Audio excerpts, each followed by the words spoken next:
The Mediterranean diet is an in topic nowadays in both the medical literature and the lay media. 450 papers published in the medical literature over just the last year alone, more than one a day. Uncritical laudatory coverage is common, but specifics are hard to come by. What is it? Where did it come from? Why is it good? Merits are rarely detailed, possible downsides never mentioned, so let's dig in. After World War II, the government of Greece asked the Rockefeller Foundation to come in and assess the situation. Impressed by the low rates of heart disease in the region, nutrition scientist Ancel Keys, after which K-rations were named, initiated his famous 7 countries study, in which he found the rate of fatal heart disease on the Greek Isle of Crete was 20 times lower than that in the United States. They also had the lowest cancer rates and fewest deaths overall. What were they eating? Their diets were more than 90% plant-based, which may explain why coronary heart disease was such a rarity. A rarity, that is, except for a small class of rich people whose diet differed from that of the general population. They ate meat every day instead of every week or two. So the heart of the Mediterranean diet is mainly vegetarian, much lower in meat and dairy, which Keys considered the major villains in the diet because of their saturated fat content.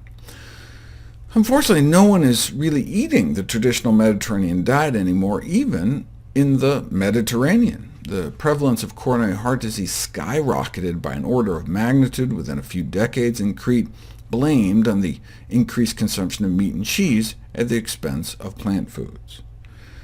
Everyone is talking about the Mediterranean diet, but few are those who do it properly. People think pizza or spaghetti with meat sauce, but while Italian restaurants brag about the healthy Mediterranean diet, they serve a travesty of it. So if no one's really eating this way anymore, how do you study it? Researchers came up with a variety of Mediterranean diet adherence scoring systems to see if people who are eating more Mediterranean-ish do better. You get maximum points the more plant foods you eat, but effectively get points deducted eating just a single serving of meat or dairy a day. So no surprise, those that eat relatively higher on the scale have a lower risk of heart disease, lower risk of cancer, and lower risk of death overall. After all, the Mediterranean diet can be considered to be a near-vegetarian diet. As such, it should be expected to produce the well-established health benefits of vegetarian diet. So less heart disease, cancer, and death, and less inflammation, an improved arterial function, a lower risk of developing type 2 diabetes, and a reduced risk for stroke, depression, and cognitive impairment. How might it work? I've talked about the elegant studies showing that those who eat plant-based diets have more plant-based compounds, like aspirin, circulating within their systems.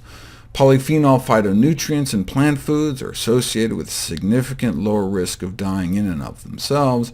Magnesium consumption also associated with significant lower risk of dying. The magnesium found in dark green leafy vegetables, as well as fruits, beans, nuts, soy, and whole grains.